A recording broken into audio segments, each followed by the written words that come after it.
आज की क्लास में हम पढ़ने वाले हैं 10.1 है ना। एनसीईआरटी के 10.1 के प्रश्नों को हम आज हल करेंगे, जिसमें से हमारा पहला प्रश्न है कि उत्तर से 30 डिग्री पूर्व में 40 किलोमीटर के विस्थापन का आलेखीय निरूपण कीजिए। कहने का मतलब समझ लेते हैं कि अगर हम ऐसा ले लें कि ये हमारा डायरेक्शन है, ये ऊपर वाले को उत्तर बोला जाता है ना, ये अपना उत्तर होता है, इसे दक्षिण बोला जाता है, इसे पूरब बोला जाता है और इसे पश्चिम बोला जाता है ना। तो उत्तर से यानी ये उत्तर हो गया, उत्तर से 30 डिग्री, यहाँ से 30 डिग्री है ना, पूर्व की ओर बोल रहा है तो इसलिए 30 डिग्री पूर्व की ओर। अगर ये बोलता उत्तर से 30 डिग्री पश्चिम की ओर तो इस साइड लेते, लेकिन पूर्व की ओर, तो पूर्व किधर है, इधर है, इसलिए 30 डिग्री इधर लेंगे। 40 किलोमीटर तो मान लेते हैं यहाँ से कुछ इस तरीके का ले लेते हैं अपना है ना, ये पॉइंट 40 किलोमीटर के विस्थापन का आलेख खींचिए। तो ये O मान लेते हैं, यहाँ पर एक बिंदु मान लेते हैं कि ये A है, बस यही इसका विस्थापन का आलेख निरूपण है। जहाँ पर हम लिख लेते हैं कि जो अपना OA वेक्टर है वो विस्थापन को निरूपित कर रहा है।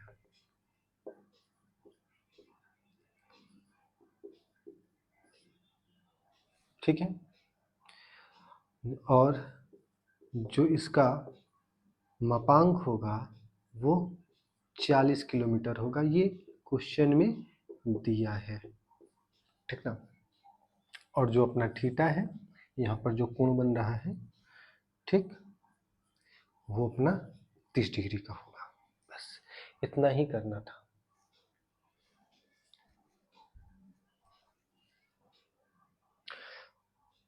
दूसरा प्रश्न है, निम्नलिखित मापों को अदिश एवं सदिश के रूप में श्रेणीबद्ध कीजिए। हमें बताना है इसमें से कौन अदिश राशि है और कौन सदिश राशि है।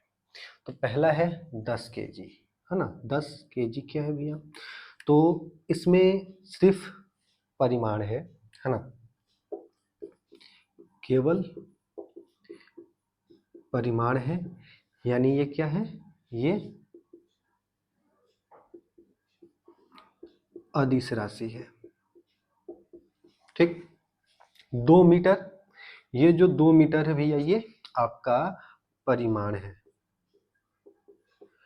और उत्तर पश्चिम क्या हुआ, ये दिशा हो गया, यानी इसमें परिमाण और दिशा दोनों है, इसलिए इसको क्या बोलेंगे, ये सदिश है।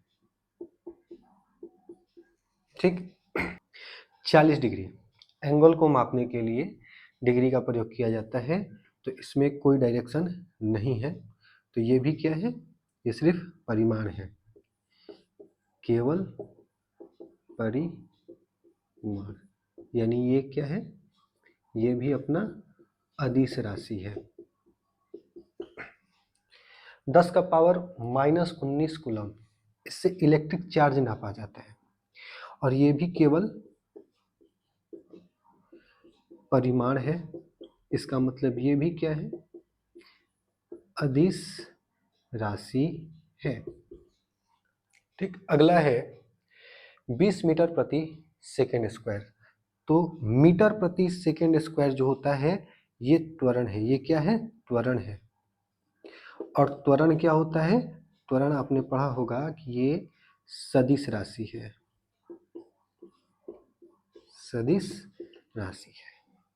ठीक है,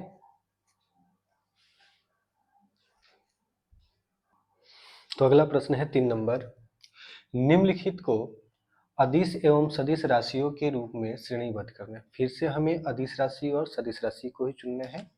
इसमें से पहला नंबर है समय कालांश, यानी कि टाइम पीरियड। टाइम पीरियड मतलब जैसे कि एक समय अंतराल होता है, आधा घंटा, 1 घंटा, 2 घंटा, 5 घंटा, ऐसा बोलते हैं 10 मिनट। तो इसमें हम सिर्फ परिमाण का बात करते हैं, डायरेक्शन का बात नहीं करते। तो इसका मतलब ये क्या है, ये स्केलर है, यानी अदिश राशि है। ठीक, दूरी 5 किलोमीटर, 10 किलोमीटर, 15 किलोमीटर ऐसा बोलते हैं। डायरेक्शन का कोई इसमें रोल नहीं होता है। तो इसका मतलब ये भी क्या है, स्केलर है यानी कि अदिश है। अब यही दूरी के जगह पर अगर विस्थापन होता तो विस्थापन को सदिश राशि बोला जाता है ना, ध्यान रखेंगे। अगला है बल। ठीक, तो बल आपको पता है कि ये एक सदिश राशि है और ये भी बताए थे कि किस प्रकार का ये सदिश राशि में लिया जाता है ना, स्थानीय सदिश राशि में इसको लिया जाता है। वेग ये भी एक सदिश राशि है। ठीक, और कार्य ये एक अदिश राशि है। कैसे कि मान लीजिए आपने कोई कार्य किया, आपने मान लो कि 5 काम किया, 6 काम किया, 8 काम किया, 10 काम किया। ठीक है, कोई डायरेक्शन को इसमें रिप्रेजेंट नहीं करते हैं। ठीक है, कार्य हमारा एक अदिश राशि है, वेग हमारा सदिश राशि है, बल हमारा सदिश राशि है, दूरी अदिश राशि है और समय कालांश भी अदिश राशि है। हमारा अगला प्रश्न है प्रश्न संख्या 4। आकृति 10.1 है ना, एक वर्ग है, में निम्नलिखित सदिशों को पहचानिए। सह आदिम, पहले चर्चा कर लेते हैं सह आदिम क्या है। सह आदिम वैसे दो सदिश जिनके प्रारंभिक बिंदु एक ही हो, है ना, प्रारंभिक बिंदु एक ही हो, जैसे इस प्रकार से। ठीक, अगर ये O है, ये A है और ये अगर B है, ठीक, तो इस OA वेक्टर और OE वेक्टर ये दोनों जो वेक्टर हैं सह आदिम है। सिंपल सा भाषा में बोले तो जिन दो सदिशों का आपस में पूंछ जुड़ा होता है उसे सह आदिम कहते हैं।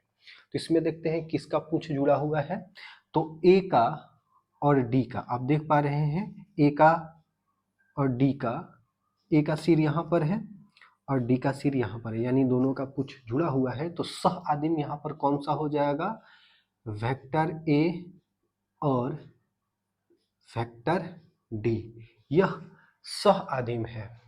ठीक, को इनिशियल बोला जाता है इसको ना, जिनके प्रारंभिक बिंदु एक ही हो। समान वेक्टर, समान वेक्टर वैसे वेक्टर को बोला जाता है जिनका परिमाण बराबर हो, ठीक है, आलम्ब बराबर हो और दिशा भी बराबर हो। ये जरूरी नहीं है कि उनका प्रारंभिक बिंदु एक ही हो। और हमने ये भी बताया था कि हम ज्यादातर समान सदिश को चेक करते समय परिमाण और दिशा पे ही फोकस करते हैं, आलम्ब है ना बराबर ही होता है। तो क्या है, पहला नंबर ए के साथ देखते हैं। ए के साथ बी बराबर नहीं हो सकता क्योंकि ए पूरब की ओर जा रहा है और बी दक्षिण की ओर। डी भी बराबर नहीं होगा क्योंकि डायरेक्शन अलग है। ए और सी आपस में बराबर नहीं है क्योंकि ए अगर पूरब जा रहा है तो सी पश्चिम जा रहा है। ठीक, यहाँ पर ध्यान देने वाली बात है कि ये एक वर्ग है, तो वर्ग है तो यहाँ से यहाँ तक, ये यहाँ से यहाँ तक, यहाँ से यहाँ तक, यहाँ से यहाँ तक, यानी चारों भुजा तो बराबर ही होती हैं। तो वर्ग कहने से ये तो क्लियर है कि सभी का जो परिमाण है वो आपस में बराबर होगा। इस बात का विशेष ध्यान अपने को रखना है क्योंकि क्वेश्चन में बोल रखा है कि ये जो फिगर है एक वर्ग है, एक वर्ग है, परिमाण क्या है, लंबाई ही है ना। दिष्ट रेखा की लंबाई को ही परिमाण मापांक बोला जाता है, हमने पढ़ रखा है। तो ये वर्ग है तो चारों भुजा बराबर होते हैं, यानी ये चारों दिष्ट रेखाएं आपस में बराबर होंगी, यानी चारों का परिमाण बराबर होगा। तो हमें परिमाण का कोई जांच नहीं करना, बस डायरेक्शन का ही जांच करना है। तो ए किसी के साथ सेम डायरेक्शन में नहीं है। सर बी और डी का आप देखोगे तो दोनों का डायरेक्शन क्या है, नीचे दक्षिण की ओर है। तो आप बोल सकते हो कि सदिश बी और सदिश डी समान है और कोई समान नहीं दिख रहा होगा। अगला है संरेख परंतु असमान। संरेख जिसे हम समरेख या समांतर के नाम से पढ़ाए हैं, है ना। ठीक, पैरेलल की बात की जा रही है। असमान मतलब कि अनलाइक। अनलाइक कहने का मतलब क्या है कि दोनों अलग अलग डायरेक्शन में। ये तो पता है कि आमने सामने की भुजाएं आपस में समांतर ही होती हैं, ठीक ना, वर्ग में आमने सामने की भुजाएं समांतर होती हैं। तो पहले बात करते हैं डी और बी पर। तो डी और बी आपस में समांतर है, बस डायरेक्शन चेंज करना है। क्या ये असमान है, असमान मतलब कि जिनका डायरेक्शन एक ना हो। ठीक, तो आइए, ये नीचे की ओर जा रहा है और ये भी नीचे की ओर जा रहा है, दोनों तो समान डायरेक्शन में, ये तो दोनों लाइक में आ जाएंगे। अगर हमें लाइक वेक्टर की बात करें तब हम बी और डी डाल सकते हैं, लेकिन हमें तो अनलाइक चाहिए जिनके डायरेक्शन अपोजिट हो। तो अब ये दोनों बचे। अगर आप देख रहे हो कि ए का डायरेक्शन क्या है, तो सर ए का जो डायरेक्शन है वो उत्तर पूरब में है, और सी का जो डायरेक्शन है वो जस्ट इसके अपोजिट पश्चिम में है। इसका मतलब संरेख परंतु असमान में हम क्या लिखेंगे, ए और वेक्टर सी, है ना।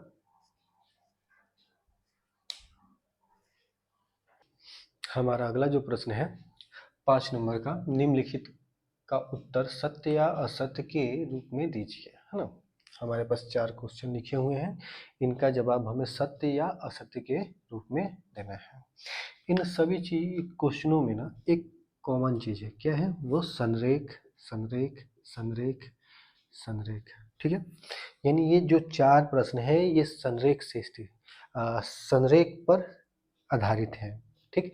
तो हमने पढ़ रखा है कि संरेख यानी किसी एक रेखा के समांतर, है ना। किसी एक रेखा के समांतर आप कितने भी, ठीक, सदिश बना लो, आप चाहो जितना सदिश बना लो, ये सभी सदिश एक दूसरे के संरेख कहलाएंगे। क्या है, बस एक ही कंडीशन होना चाहिए, इस रेखा के समांतर। और इसमें ये भी हमने बता रखा है कि इसमें, है ना, परिमाण का कोई रोल नहीं होता है ना, कोई योगदान नहीं होता है। हो सकता है कि ये 100 हो तो ये 5 भी हो सकता है, इसका परिमाण 100 हो तो इसका 5 भी हो सकता है, इसका 20 भी हो सकता है। ऐसा परिमाण बराबर होना जरूरी नहीं है, पर मतलब संरेख में हम परिमाण के बारे में कुछ नहीं बोल सकते, बराबर हो भी सकता है, बराबर नहीं भी हो सकता है, ठीक है। हाँ, दिशा के बारे में बोल सकते हैं, दिशा समान होगा या विपरीत होगा, ठीक है। इसका जो संरेख में दिशा होता है या तो समान होता है या विपरीत होता है। जैसे ये सारे समान हैं, ये दोनों विपरीत है, ये दोनों विपरीत है, ये दोनों समान है। चले आइए, और ये भी पता है कि अगर ये जो है, अगर आप इसे ए बोलते हो तो इसे आप माइनस ए बोल सकते हो। अगर ये वेक्टर ए है तो ये माइनस वेक्टर ए है। याद रखेंगे कि वेक्टर में निगेटिव का जो साइन होता है, वेक्टर से पहले जो निगेटिव का साइन होता है वो बस डायरेक्शन को सूचित करने के लिए लगाया जाता है कि इसका जो डायरेक्शन है वो अपोजिट डायरेक्शन में है, विपरीत डायरेक्शन में है। बोल रहा है ए तथा माइनस है, मतलब वेक्टर ए तथा माइनस वेक्टर ए संरेख है, तो ये सत्य है ना। ये क्या है, सत्य है। अभी अभी मैंने बताया ए कहने का मतलब क्या है कि ए ऐसे है, ये वेक्टर ए हो गया। जैसे ही हम माइनस ए बोलते हैं तो ये एरो इधर ना होकर के इधर हो जाता है।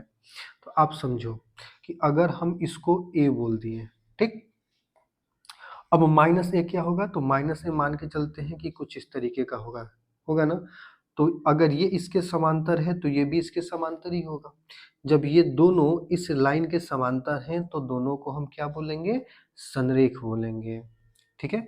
यानी इसी तरीके से अगर कभी आपसे कोई बोले कि बी माइनस बी तो ये दोनों भी समांतर होंगे, ठीक है। बस क्या है कि दोनों का डायरेक्शन अपोजिट है, ठीक। अगला, दो संरेख सदिशों का परिमाण सदैव समान होता है। हमने क्या बोला कि हम भैया परिमाण पर कोई कमेंट नहीं कर सकते हैं, परिमाण के बारे में हम कुछ नहीं बता सकते हैं। जरूरी थोड़े है कि सदैव हमेशा बोला जाए कि हमेशा समान ही होगा, नहीं। अभी अभी हमने बताया कि सर 100 भी हो सकता है, 5 भी हो सकता है, 20 भी हो सकता है, यानी ये सदैव समान नहीं होते हैं, यानी कि ये क्या है, असत्य है ना। अगला, समान परिमाण वाले, समान परिमाण, परिमाण समान है वाले दो सदिश संरेख होंगे। जरूरी थोड़ी है, मान लेते हैं कि एक इधर है जिसका परिमाण 10 है और ये एक इधर है जिसका परिमाण 10 है, तो क्या ये संरेख होंगे? बिल्कुल नहीं। तो परिमाण समान होने से हम संरेख नहीं बोल सकते हैं, यानी ये भी क्या है, ये भी अपना असत्य है। ठीक, समान परिमाण वाले, फिर से समान परिमाण, दो संरेख है ना, सदिश समान होते हैं। समान परिमाण वाले दो संरेख सदिश, कहने का मतलब कि अब मान लीजिए ऐसा समझिए कि समान परिमाण है, तो ये एक वेक्टर है जिसका हम परिमाण मान लेते हैं, ले लेते हैं 10, और दूसरा ले लेते हैं, संरेख भी होना चाहिए तो समांतर ले लेते हैं, इसका भी 10 है। तो संरेख बोला गया है तो हो सकता है कि ये डायरेक्शन में इस डायरेक्शन में जाए और ये इस डायरेक्शन में जाए। संरेख कहने का मतलब कि समान डायरेक्शन भी हो सकता है, मतलब ये केस ऐसा भी हो सकता है कि दोनों का डायरेक्शन समान हो, या हो सकता है दोनों का डायरेक्शन अपोजिट हो। तो अगर डायरेक्शन सेम है तो बोल सकते हैं कि सदिश समान सदिश है। इसको क्या बोल सकते हैं, समान सदिश, क्योंकि समान सदिश होने के लिए परिमाण और दिशा दोनों समान होना चाहिए, है ना। आलम्ब भी समान होना चाहिए, लेकिन हम बोल चुके हैं कि हम समान सदिश जब भी जांच करेंगे मुख्य रूप से दो बातों का ही ज़्यादा ध्यान देते हैं हम लोग। पहला कि परिमाण समान हो और दूसरा दिशा समान हो। तो इस स्थिति में तो ये समान सदिश कहा जा सकता है, लेकिन इस स्थिति में हम समान सदिश नहीं बोल सकते हैं। यहाँ पर परिमाण यानी मैग्नीट्यूड तो बराबर है, लेकिन डायरेक्शन बराबर नहीं है। इसका मतलब ये भी क्या है, सत्य नहीं है, ये भी अपना असत्य है। ठीक है, तो आज के लिए इतना ही। धन्यवाद। ए भाई तनी सब्सक्राइब कराना दी, साथे साथे लाइक और कमेंट भी कर दी और घंटी वाला बटन दबा देम।